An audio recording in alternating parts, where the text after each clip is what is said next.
The problem of security in Congo started at independence when Prime Minister Lumumba was killed.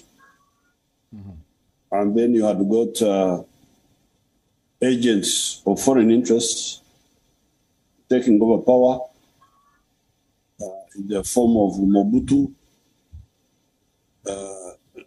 Congo has never settled properly.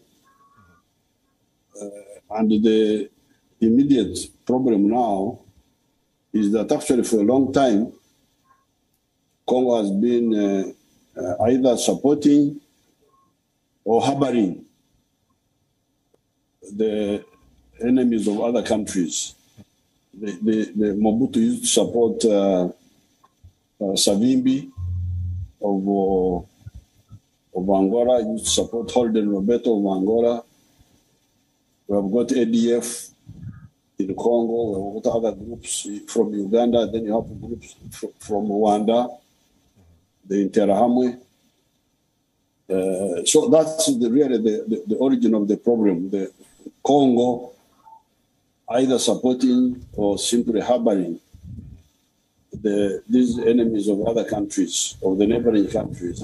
But now we have got a regional forum, the East African Forum, chaired by His Excellency Kenyatta. And we think now this problem can be solved because we talked frankly in Nairobi. Yes, the external players may make their own mistakes, but the original problem started with the Congo. You have mentioned consistently DR Congo, but you've not mentioned Rwanda. What role does Rwanda play in this whole conflict? Well, how Rwanda started with the Congo was that there was an internal problem in Rwanda, which started in 1959, started by the Belgians, who massacred Tutsis and sided with some local traitors called the Hutu extremists. Now that generated a Tutsi diaspora from 1959, which stayed out of Rwanda until 1990 when they made a comeback. And in the fight, the foreigners decided to back the Hutu extremists to kill 1 million people. You must have heard of that, the genocide. Now, good morning, Africans. Good morning, good afternoon, and good evening, depending on your time zone. I hope you're doing fine where you are, and if you ain't doing fine, please do fine where you are. Right now, I am in Nairobi, and I'm a little bit scared, you know. I'm a little bit scared about the situation that is happening in Goma right now in the DRC with the M23 rebels, you know. I did a video the other day when I was talking about the sins of the fathers are now visiting the sons, you know. What is happening is that the government of DRC welcomed the Hutus who are responsible for the genocide that happened in Rwanda, and the Tutsis, who are majorly members of the M23 rebels, have given themselves the legal right.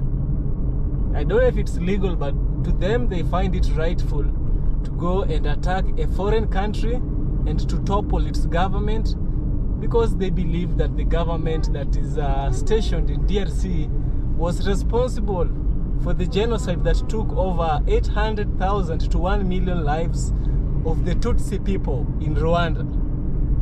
This was happening in 1994, you understand? And so the M23 rebels are people who are just fighting for their rights, if you ask them, you know. But the end does not justify the means in this. You know, the end does not justify the means. Two wrongs also don't make a right. And the things which happened in the past should be left in the past, because right now, if we start focusing on the things which people did to us in the past, I'm telling you, we wouldn't be talking to one another. It wouldn't be happening, you know? It wouldn't be happening at all. So the situation in Rwanda is majorly about that. And also, the West is taking interest in this fight because Congo is the richest country, not only in Africa, but in the whole entire earth in terms of natural resources. They have close to 23 tons of minerals. Everything we use, the battery running in this car, the camera I'm using to record, the phone you are using, the electronic, all comes from Congo. So the problem of Congo should be worrying you as well, you know. The Congo problem should be a problem of every other person, be it black or white, you know. I think that in as much as we are fighting for the free Palestine, we should also fight for free Congo, free Congo, free Congo. The M23 rebels should leave Congo. That's my opinion, and I believe a lot of people are sharing my opinion, because the UN report says that 2,900 people have lost their lives ever since this war started just recently, you know, 2,900 lives. Not only the lives of DRC and Rwandese soldiers, but also the lives of other foreign, other countries such as South Africa. South Africa lost 14 soldiers in this fight. You understand? So it's not just a fight of the Congolese and the Rwandese people. Kagame is just a puppet who has been planted by the West to enable them extort and steal the mineral resources from the Congo. And now in this video, President Yoweri Kaguta Museveni is a man who is of a lot of experience. He's been the president of Uganda ever since Obote left power, you know. He took power, and ever since that time, he's still in control, up to date. You know, he might be having some reasons to why he is doing that. We also have Kagame, the same mindset, you know. He believes that he rescued Rwanda from the hands of the Hutus, and so he should be the forever king of Rwanda.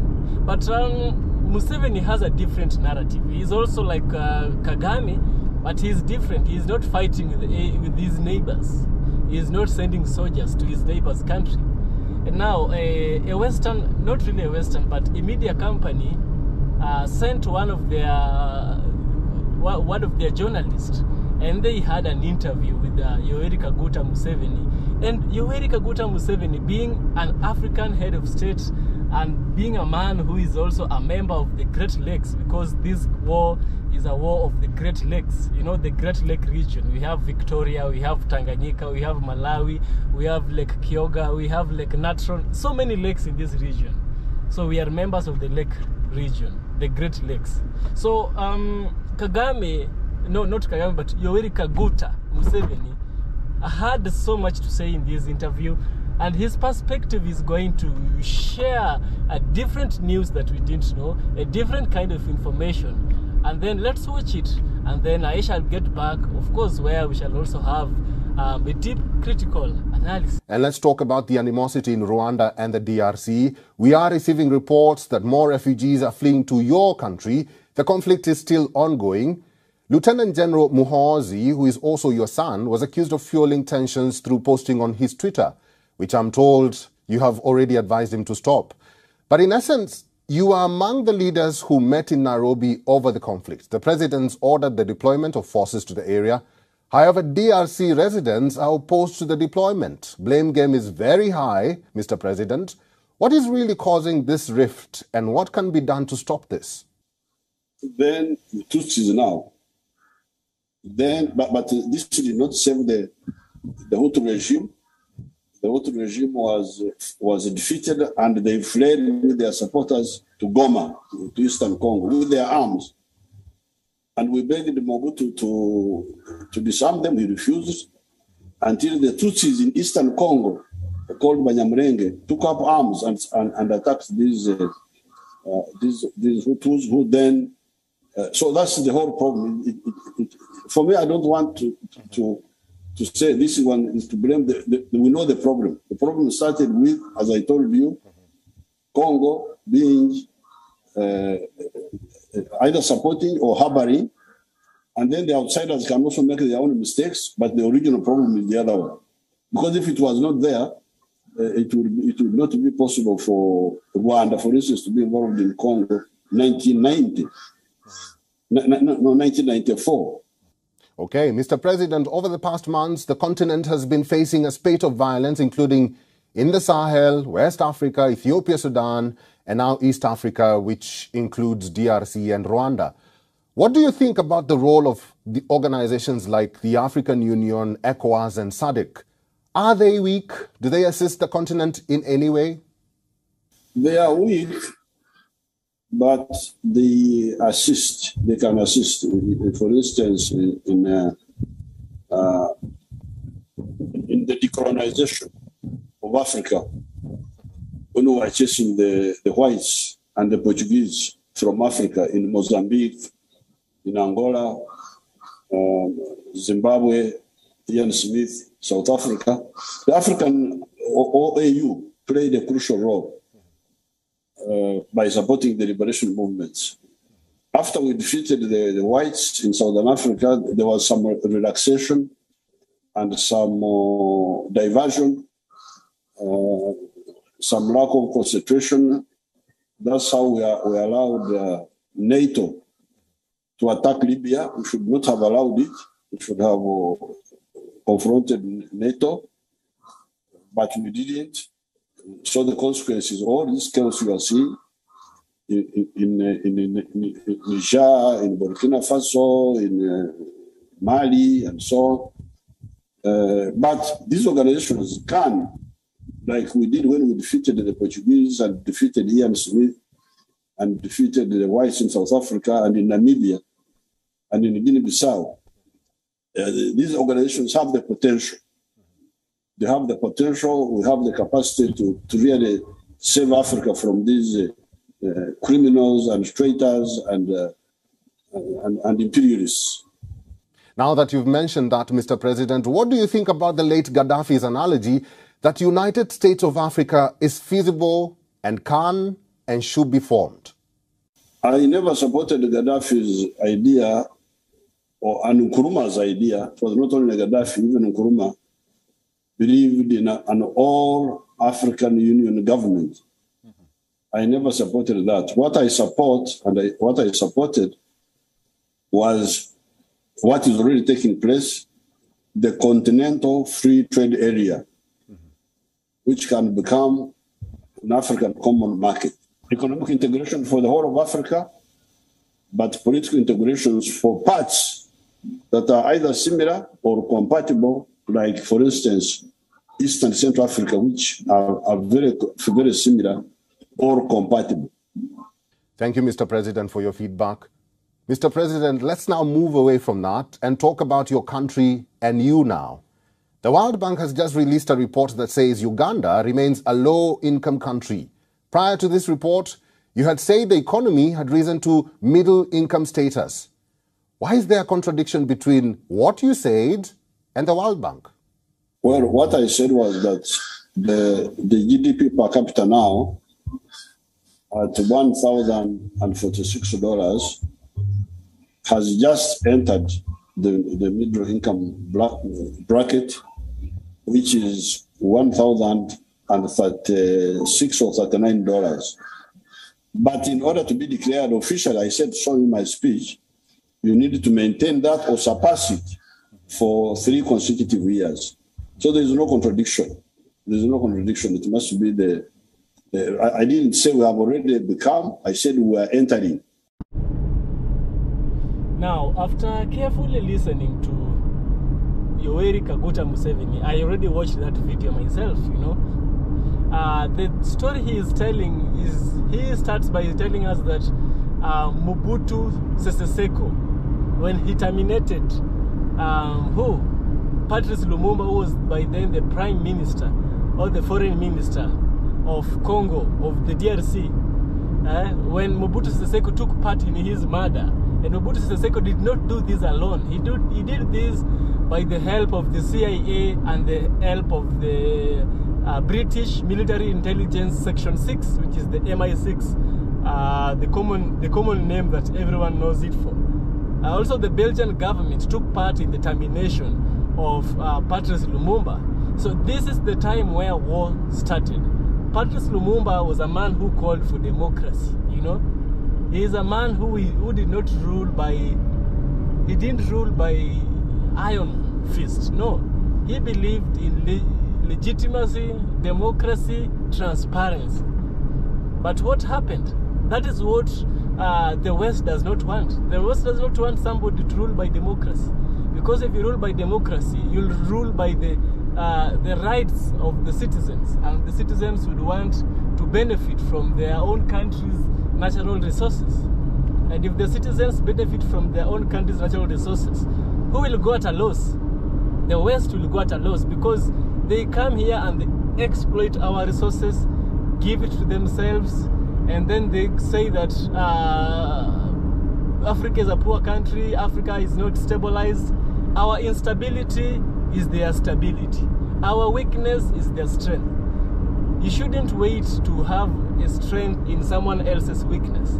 You should have your strength independent of someone else's. You understand? So Patrice Lumumba's part, which Museveni has said, is a very key point here.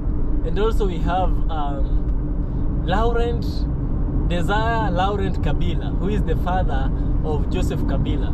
These are people who came in by the iron fist, you know. Mobutu Sese Seko came in by the iron fist. But you know, the president who has reigned the longest in DRC was Mobutu Sese Seko for close to 20-something years. You know, he later came and he died in Morocco. You know, sometimes we Africans, we think that we will live in power forever. But no, nobody lives forever. If you realize that our life is likened to the life of Sisyphus, if you've read the book, The Myth of Sisyphus, you come to understand that life is meaningless. All this you gather, you carry it not with you when you die. You die naked, you are born naked, you know. From the soil you came, from the soil you return. You get and you understand. So if African leaders can have a perspective at this, if African leaders sometimes can emulate the teachings of Yoweri Museveni, because he has a lot of African history with him, you know. They say even a dark cloud, a very dark one, has a silver lining to it. You understand? And this is why I'm telling you that understanding African history is important. When we understand the African history, we understand the genesis of things, there is when we start having a solution. Because you can't fight a disease you don't understand how it reproduces. If you want to attack someone, you need to understand their weakness. You need to understand them, learn them in short, you know. And so learning history and knowing all this is something which is so much helpful, and I believe will help to curb the problems we are facing. Thank you to Mr. Yoweri Museveni. He's been able to share with us some of the things we didn't know. He's been able to share with us his perspective, and I believe we should learn from him. Yeah, I have no much to say because I'm really driving. I shouldn't be doing this for a long time. And see you in the next one, guys. Thanks for watching.